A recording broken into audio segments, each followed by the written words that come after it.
Alright, what's happening, guys? Deep into the heart of the jungle right now at this eco resort. And it's day 2, and I'm thinking about how I've been able to modify my character and obviously find my own groove.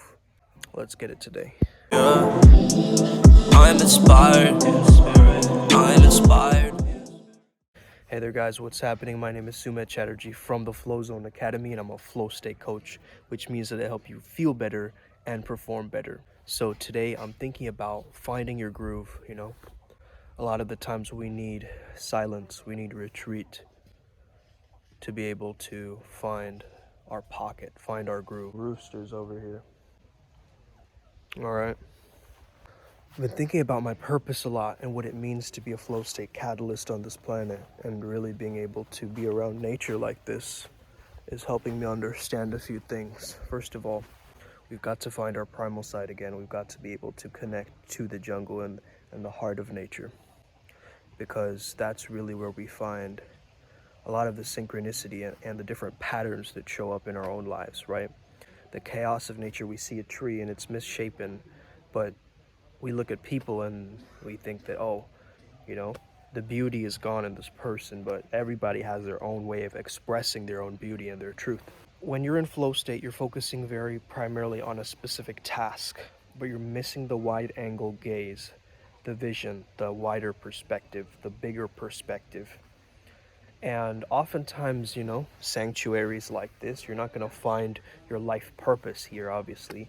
You're just going to get that groove, find that connection, give you a right direction that you might go towards, right?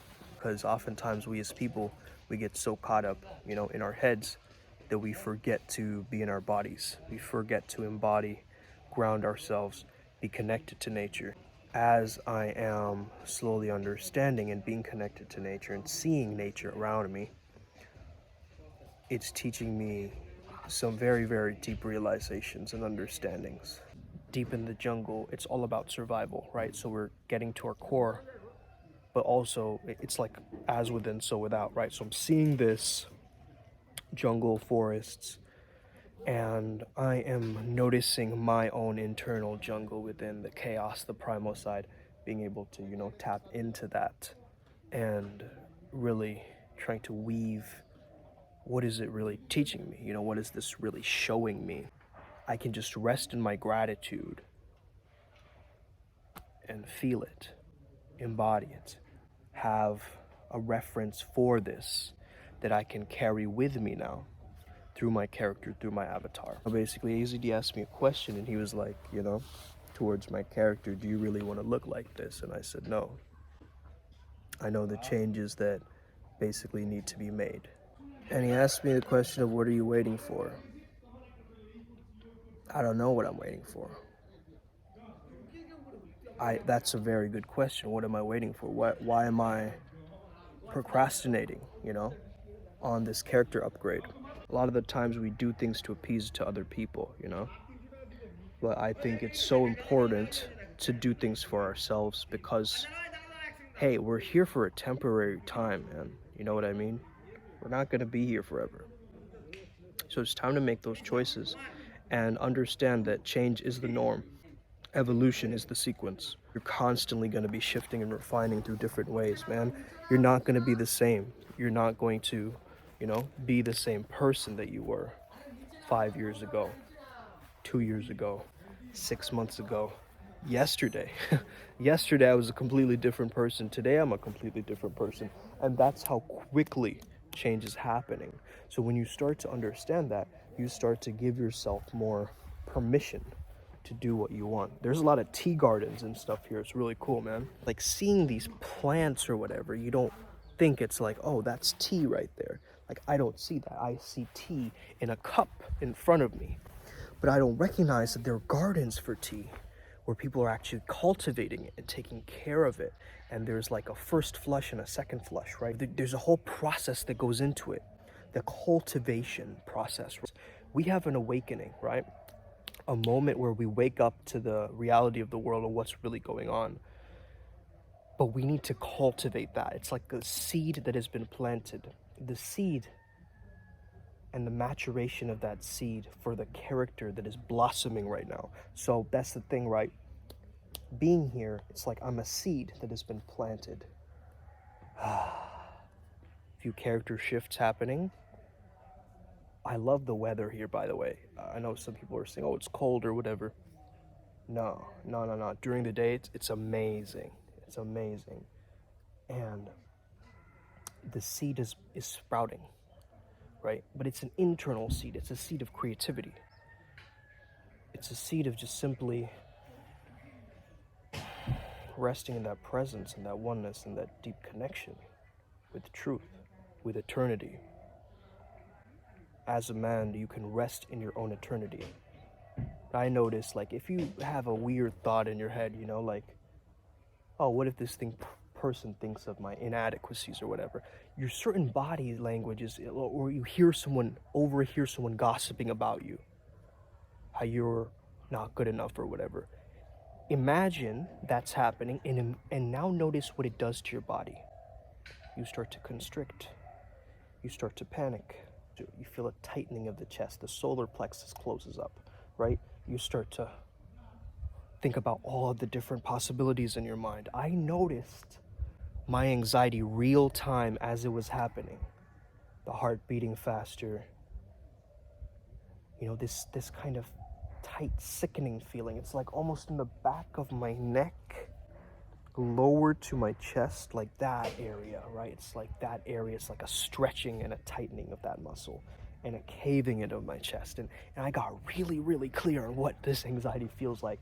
Earlier, I thought this was this vague thing that I had no control over, and I wasn't fully embodied enough to recognize what it was doing to me. But I notice if I open up my heart and I engage, like yesterday, I started to dance with, you know, those tribal women or whatever. And I was like, a part of me didn't want to, you know? I was like, oh man, what are people gonna think? Like, there's other people here. Oh no, I don't know if I should. And my mom was going, no, you shouldn't do that. You're gonna get sick. Am I really worried about all of those thoughts in this moment?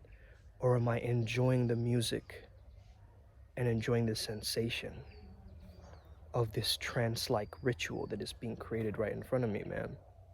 You know what I mean? So a lot of us, we close our hearts down. We get into this hesitation and this panic mode where we start going up here, where we need to find a rest point, a center point, a core beingness down here. You see, to find a groove, you're gonna have to go deeper, right? A groove, which means that there is a layer deeper that you have to go to really find that groove. If you're just looking at something surface level, there's no groove there. So when we think of a groove, right, it's going, that's the energy. And when you say groovy, baby, groovy, you know, groovy, baby, like Austin Powers, you're thinking of that energy of going deeper, deeper, deeper, coming back up. Breathing for air, it's like swimming. Going back down. Breathing for air, coming back down. And that's that energy of leaning into your edge. Centering, leaning into your edge again. Centering, core, consolidation, integration, going deeper, deeper, coming back up. You see, this is the energy of finding your groove. Once you can tap into this frequency, you're going to be finding that wave, finding that groove, finding that initial momentum. Remember your momentum as you go through this process of you going deeper, gasping for air and breath, going into the recess of your own mind, your subconscious, coming back up in the conscious, realizing the subconscious, noticing the imagination and the imagery, the images in the mind, right? What's happening when we're dreaming? The images in the mind are becoming alive.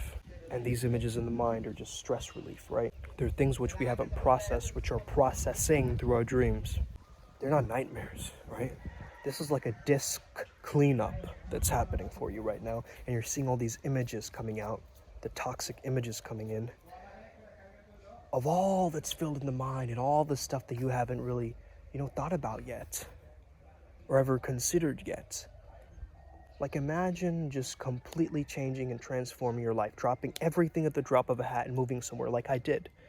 I moved here very spontaneously. It was like a split-second decision in my mind. I was like, well, yeah, I'm gonna do it. Okay, let's go, right? And that's what you need. That's that leaning into that fear. That's that, I'm gonna push the eject button. I'm gonna do it. That's that leaning into your edge. That's that. Exactly. That's that cock-a-doodle-doo. That's that wake-up call for you. You see what I'm saying? So that's it. All it is you're waking up more and more each day, deciphering where you're going each day. And you're almost coming back to this understanding of how can I come back to my heart space, right? Instead of being in my mind all the time and being so suffocated by the outside world. That's going to show itself as like a wake-up call and getting you tuned in, tapped into the present moment. You're able to actually facilitate on the outside what's going to happen. When we think about a detox, we think about, we're taking out all the toxins, but this is a visual detox. You see what I'm saying? This is a visual detox. You're not seeing billboards, you're not getting classified ads in your face like this. You're just getting the truth, nature's truth. You can't deny that this is nature right now, You can't deny it. It's everywhere around me. I can't deny the truth around me. So when I think about the artificial metaverse and whatever in this moment, I can't. I've got to embrace the nowness of this, the eternitas of this. You see what I'm saying? So it's like, I've got to do it.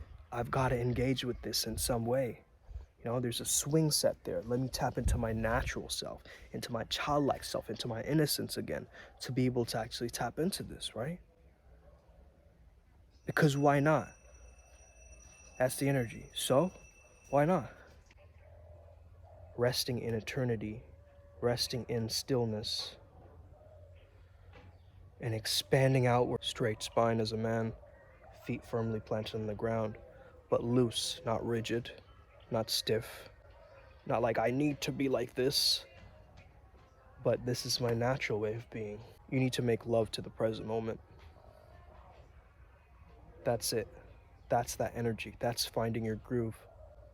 You need to open your heart up to the moment. Being around nature is teaching me this, to be more expansive, to be, and not thinking of doing and doing and doing and doing, and what is the next task, and what is my next duty, and I must be on time for this, and I've got to do this, and I need to do this, and no, man.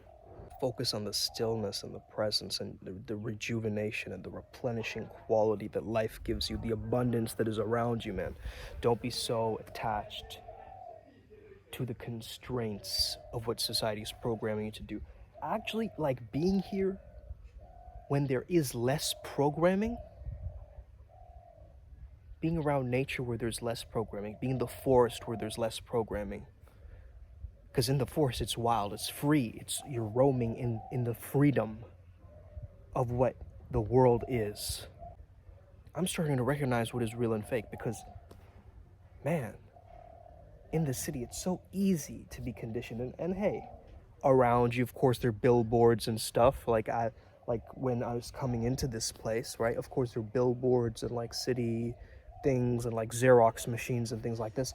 But then as we went closer and closer to the depth of the jungle, I started to recognize, man, like, wow, this place does not have much conditioning. Of course, there's a sanctuary. Of course, there's, man-made grooves, you could call that the groove as well, because there are these tire marks left in the jungle. Animals want to be free. Animals want to roam in freedom. You can't put a price on this experience. As I feel the edges of my beingness, a lot of us, we don't lean into our edge, right? There's an edge, there's a fear mode, There's like a, whoa, what's gonna happen, right? Being in the jungle, an animal could have approached me at any time, right?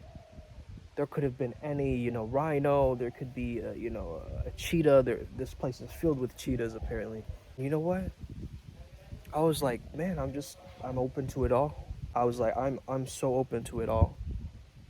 If there was a cheetah, I would know what to do, because my instinct, my biological instinct, knows what to do in that moment, and that's the edge. So you don't have to be over the edge. You have to play a little bit above the edge and stay there, right? Play a little bit above the edge. So earlier, when I was younger, when I thought, man, this is anxiety, that was just my edge. And I was afraid to see it. Carl Jung says the fear is where your next task is. Man, I understand this statement now. That anxiety gets us focused in on what is truly essential, on the protection, on survival. It's not, you see, we're programmed to be negative because we are in danger and we need to protect ourselves. So we're looking for the basic things like water and things like that. There was no water around me. So what did I do? I asked someone. I asked a random person, and thank goodness I know Bengali, because otherwise I wouldn't be able to, right? When I was younger, I used to be afraid of fear itself. Now I'm noticing it's like a tunnel vision. It's like an engine that moves me forward. It's like a sense of, wow, this is not fear. This is my edge. This is my refinement of my character. How else can I refine my character if I'm not truly leaning into that edge and pushing into it, so I'm at that little bit of a stretch? I hope you guys are having an incredible day wherever you're listening to this from. May the flow be with you. I'll speak to you guys again soon. And stay legendary. Let's get it. Hit that subscribe button.